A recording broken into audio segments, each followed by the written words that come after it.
มีอย่างฮะนะเขาคือเฮ็ดใดเขาคือฮอดจุดนี้นะฮอดจุดนี้ได้จังไหนฮะนะเขาควรภูมิใจในตัวเองให้กำลังใจตัวเองในแต่ละมือเขาก็ต้องสิ่งที่ได้เขาบอกว่าเขาไปถามคนอื่นนะเพราะว่าคนที่เก่งกว่าเขามันมีหลายฮะนะก็ไปถามเขาฮะนะเขาก็ต้องเฮ็ดในสิ่งที่มันดีฮะนะสิ่งที่มันบ่ดีเขาก็เบิ่งเองแล้วเพราะว่าบ่มีไผสิเบิ่งแบบต้องเฮ็ดให้เจ้าดีขึ้นทุกๆมือเจ้าเฮ็ดให้เจ้าเองฮะนะเพราะว่ามันมีช่องทางมันหลายการเรียนคู่มือนี่นะมันมีหลายฮะนะมันมีหลายถ้ามาเป็นคนเก่งบ่ตมาเฮ็ดบ่เขาเจ้าบ่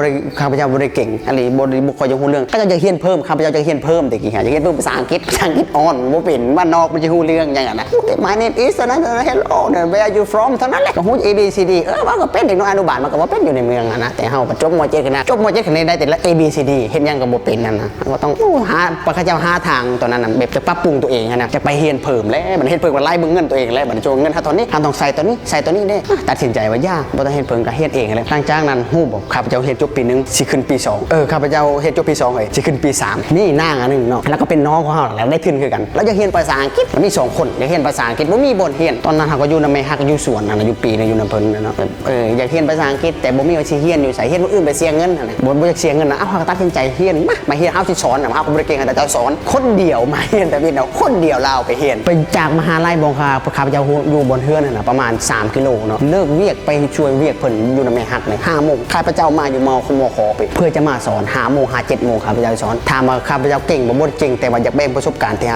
ฮาได้มาให้คนอื่นนะแต่เฮาบ่ฮู้นะว่าเฮาเก่งนะแต่คนอื่นเบิ่งเฮาพูดโอ้เจ้าคือเก่งจังซั่นจังซี่แต่เฮาบ่ฮู้นะแต่ก็ดีใจนำมาแล้วก็มาสอนมาเรียนนำลาวก็เรียนคนเดียวมาแต่ละมือมาแต่เวียกแล้วก็บ่ได้อาบน้ำเลยซัดมาเปลี่ยนเครื่องมาสอนเพื่อมาสอนลาวคนเดียวเจ้าคิดได้แต่แบบอยากบ่ข้าพเจ้าก็บ่ฮู้ข้าพเจ้าคิดหยังตอนนั้นไม่แต่จักสอนอย่างเดียวสอนไปเรื่อยหลังจากสอนแล้วก็มี1 2 คนมี3 คนเข้ามาแต่เขาเรียนการทหารนะรุ่นน้องปีนึงเขาก็มา2 คน3 คน4 คน 5 คน6 7 คนไปเรื่อยแบบหลายขึ้นแบบนี้เขาคือมาเรียนเฮากับฮู้สึกแปลกอะไรแบบมีหยังก็เฮาแบบเฮาก็บ่ได้เป็นคนที่ประสบผลสำเร็จเฮาก็เรียนปี2ตอนนั้นนะจะขึ้นปี3เฮาก็บ่แม่นว่าชัดเก่งเพอร์เฟคแต่ว่าคนอื่นก็มันเชื่อใจในความรู้ของเฮานะเราสอนโดดได้เป็นปีพุ่นแล้วเกือบปีแล้วตอนนั้นปีนึงสอนละลานี่สอนอยู่เต็มมหาลัยนี่แหละเนาะเจ้าก็มีหลายเลยเขาถามหลายคนว่าเจ้าคือบ่เอาเงินบ่หลายกันได้เดือน 1,000 บาทก็เอา200,000 300,000นั่นล่ะบ่ได้ซื้อบัตรเฮาว่าปัจจุบันนี่นะอันนี้เฮาบ่ได้สร้างกระแสได้เฮาว่าขอเพียงแต่ว่าเจ้าตั้งใจเรียนนะเขาอยากสอนนะนี่นะขนาดมาสอนฟรีจังนั้นก็ยังบ่ตั้งใจนะว่ายังบ่มีผู้มานะว่ามาสอนนะมาคอยสอนให้เจ้านี่อันนี้ก็เขาก็คิดเลย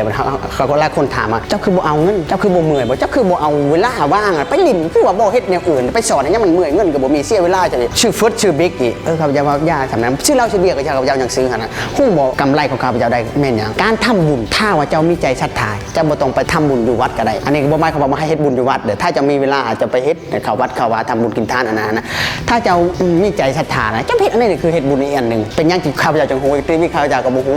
เคยถามพระเพิ่นเคยบอก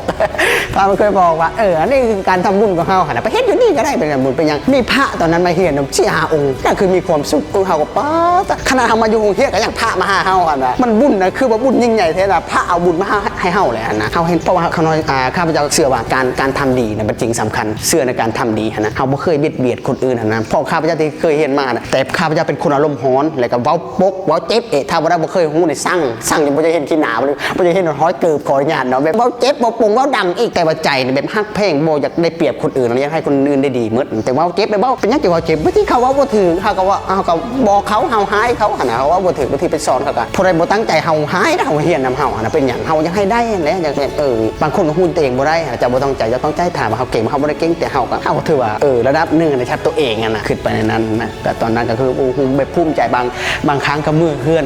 ห้องนอนคิดน้ำตาจนไหลแบบภูมิใจนะแบบคนอื่นคือมาเชื่อใจเฮาปานนี้มาเฮียนนำเฮาปกติเฮาเป็นคนสามัญธรรมดาเฮาบ่ได้มีหยังเพอร์เฟคต์นะเฮาบ่ได้มีหยังมาเฮียน